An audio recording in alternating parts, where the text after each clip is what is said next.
কিন্তু এটা কথা ঠিক, নাঙলে খেতি কৰক, ট্ৰেক্টৰে খেতি কৰক, ফুল কিন্তু পদুম ফুলে ফুলিব। সমগ্ৰ দেশত আপোনালোকে দেখিছে যে ভাৰতৰ প্ৰধানমন্ত্ৰী নৰেন্দ্ৰ মোদী ডাঙৰীয়াদেৱৰ নেতৃত্বত এতিয়া সমগ্ৰ দেশত পদুম ফুলিবলৈ লৈছে। গতিকে BTR কিয় নহয়? গতিকে BTRত ৰাইজৰ সকলোৰে উৎসাহত আৰু এইবাৰ BTRৰ উন্নয়নৰ কাৰণে আৰু সেই উন্নয়ন যাতে ডাইৰেক্ট বেনিফিচিয়াৰী লাভ কৰিব পাৰে, যিখিনি চেণ্ট্ৰেলৰ পৰা পঠিয়াইছে, যিখিনি ৰাজ্যিকৰ পৰা পঠিয়াইছে, এই যে পোনপটীয়াকৈ পাব পাৰে সেই উন্নয়নৰ ৰাজনীতি আমি এইবাৰ কৰিবৰ কাৰণে সকলোকে আহ্বান জনাইছোঁ। আৰু আমাৰ যিগৰাকী আমাৰ বাগানপাৰা সমষ্টিৰ আমাৰ যিগৰাকী আমাৰ প্ৰাৰ্থী আৰতী বৰদলৈ ডাঙৰীয়া আমি জয়ী হ'বৰ কাৰণে আজি সকলো ৰাইজৰ ওচৰত আহিছোঁ, উন্নয়নৰ বাৰ্তা লৈ আহিছোঁ। গতিকে আশা ৰাখিছোঁ যে এই সমষ্টি নিশ্চয়কৈ আমাৰ হ'ল বুলিয়ে ধৰি ল'ব পাৰি, আমাৰ পদুমত আহিব এইটো। আপুনি বিধায়িকা এইবাৰ কথা পাতিলে বাক্সাত ৰাস্তা চাওক, মই এতিয়া বৰ্তমান যিটো ৰাস্তাৰে আহিলোঁ সেই ৰাস্তাটো মোটামুটি ঠিকে আছে, কিন্তু তাতকৈ ডাঙৰ কথা হৈছে যে আমি যিসকল হিতাধিকাৰী আমি যিবিলাক আমি দিব লাগে, চৰকাৰী আঁচনিবিলাক দিব লাগে, সেইবিলাকত কিন্তু ব্যৰ্থ হৈছে। ৰাইজৰ ক্ষোভ সেইখিনিতে, ৰাইজৰ ক্ষোভ এইটোৱেই যে আমাক যিবিলাক চেণ্ট্ৰেলৰ পৰা পঠিয়াইছে আঁচনিবিলাক, ষ্টেটৰ পৰা যিবিলাক পঠিয়াইছে সেইবিলাক তেওঁলোকে পইচা দি পেলাই কিনিবলগীয়া হৈছে। সেইটো কিয় হ'ব লাগে? দ্বিতীয়তে ইয়াতে ভূমি অধিকাৰ যিহেতু ইয়াতে হোৱাই নাই, গতিকে BTR চুক্তি, গতিকে আমি আচলতে ভাতটো পোনপটীয়াকৈ খাব লাগে। এতিয়া আমি ভাতটো ঘূৰাই পেলাই খাই আছোঁ, গতিকে এতিয়া ভাতটো যাতে পোনপটীয়াকৈ খাব পাৰে তাৰ ব্যৱস্থা কৰি আছোঁ। ডেফিনেটলি দুৰ্নীতি হৈছে কাৰণে ৰাইজে যি ওলাই আহিছে আৰু সমগ্ৰ ৰাইজে সেইটোৱে কৈছে যে ঘৰৰ নামত পইচা দিবলগীয়া হৈছে 5-10 হাজাৰ টকাকৈ। আজি বেনিফিচিয়াৰী চিলেকশ্যনত লোকসকলক দাবী ধমকি দিয়া হৈছে যে আপোনালোকে যদি মিটিঙত নাহে তেতিয়াহ'লে আপোনালোকক আঁচনিৰ পৰা কৰ্তন কৰা হ'ব। গতিকে এইটো দাবী ধমকি আৰু লগতে কেলেংকাৰী যিমান হৈছে, আমাৰ চৰকাৰ অহাৰ পিছত যেতিয়া তাৰ ওপৰত এনকুৱাৰী হ'ব তেতিয়া গম পাব কোন ক'ত জেললৈ যায়। এতিয়া নাজানো, কিন্তু এটা কথা ঠিক, নাঙলে খেতি কৰক, ট্ৰেক্টৰে খেতি কৰক, ফুল কিন্তু পদুম ফুলে ফুলিব। এতিয়া আজি মই প্ৰথম ইয়াতে আহিছোঁ, গতিকে ইয়াতে জানি বুজিলে আপোনালোকক সংখ্যাৰ কথা ক'ম, কিন্তু এইটো ঠিক যে BTRত আমাৰ সংগঠন এতিয়া ভেটি সুদৃঢ় হৈছে আৰু BTRত পদুম ফুল খুব ভালকৈ ফুলিব বুলি আমাৰ বিশ্বাস আছে।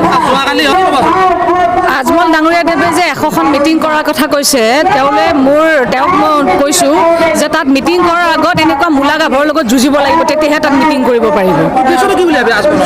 এইটো এটা হৈছে যে বহুত পূৰ্ব পৰিকল্পিত এটা ষড়যন্ত্ৰ এটা চলি আছিলে যে আমাৰ সাংস্কৃতিক ক্ষেত্ৰখনত, আধ্যাত্মিক ক্ষেত্ৰখনত, বৌদ্ধিক ক্ষেত্ৰত এটা আক্ৰমণৰ। গতিকে এতিয়া আক্ৰমণৰ লক্ষ্য কৰিছে আমাৰ প্ৰাণকেন্দ্ৰ, আমাৰ অসমীয়া জাতিৰ যিটো প্ৰাণকেন্দ্ৰ আমাৰ শংকৰদেৱ কলাক্ষেত্ৰ।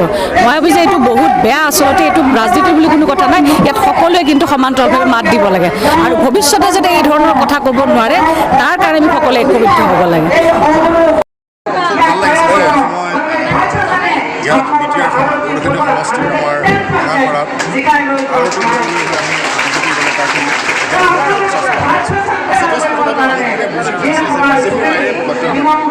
পৰিৱৰ্তন নিশ্চয় বিচাৰিছে। ইমান বছৰে দেখিছে যিটো তেওঁলোকৰ মাজত কিছুমান অভাৱ অনুভৱ কৰিছে, যিখিনি প্ৰতিশ্ৰুতি দিছিল একদম মিছা কথা। আজি মই নিজে অনুভৱ কৰিছোঁ, আমাৰ দিল্লী ভাঙি আহিছে আৰু মই নিশ্চিত এইবাৰ BTR BJP দখলত আহিব আৰু মই শুভেচ্ছা জনাইছোঁ সকলোকে আৰু আপোনালোকক ধন্যবাদ জনাইছোঁ। আপোনালোকে এনেকুৱা এটা সময় ইয়াত অব্যাহত কৰিব আহিছে আৰু যিখিনি সঁচা নিউজ সেইখিনি যাতে প্ৰচাৰ কৰে তাকে কাম কৰে। আপুনি মন্ত্ৰীজগতত থকাতে বহুত ঘূৰিলে BTR অঞ্চল।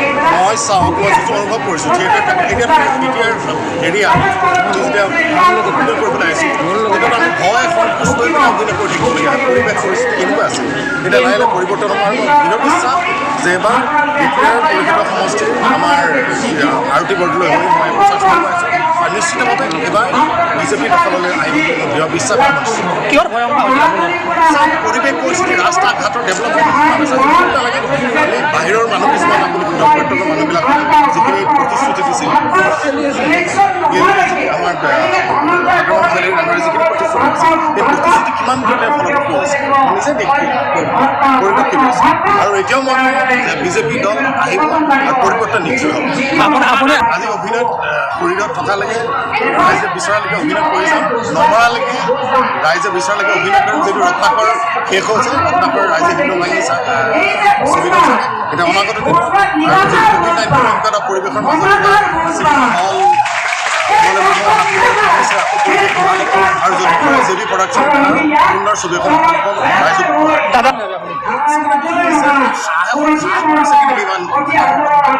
য'ত আমাৰ সৃষ্টিৰাজি, কৃষ্টি সংস্কৃতি জড়িত সদায় আমাৰ থাকিব আছে আৰু ভৱিষ্যতে আজমল ডাঙৰীয়া কথাটো মই মানো তেওঁ মানুহৰ যেতিয়া বিভ্ৰান্তিৰ সৃষ্টি হৈ থাকে এইবিলাক দাদা আপুনি আৰু তেতিয়া মই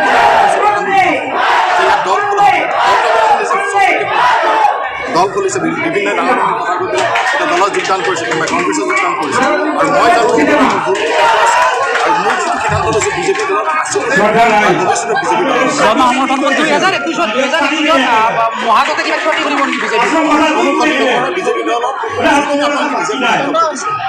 যিটো আপুনি বিহাৰী বিজেপিটো কৈ আছে আৰু যদি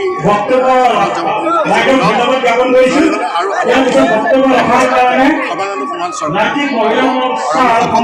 আৰু উন্নতি কম সময় এখন চৰকাৰৰ কাৰণে এই সময়ছোৱাত যথেষ্ট ভাল কাম কৰিছে আমাৰ মুখ্যমন্ত্ৰী সৰ্বানন্দ সোণোৱাল ডাঙৰীয়া হিমন্ত বিশ্ব শৰ্মা ডাঙৰীয়া আৰু বিজেপি চৰকাৰে যথেষ্ট ভাল কাম কৰিছে বিশেষকৈ জলচিত্ৰ বা আমাৰ বহুত অভাৱ পূৰণ হৈছে আৰু কি কাৰণত 40 বছৰীয়া যিটো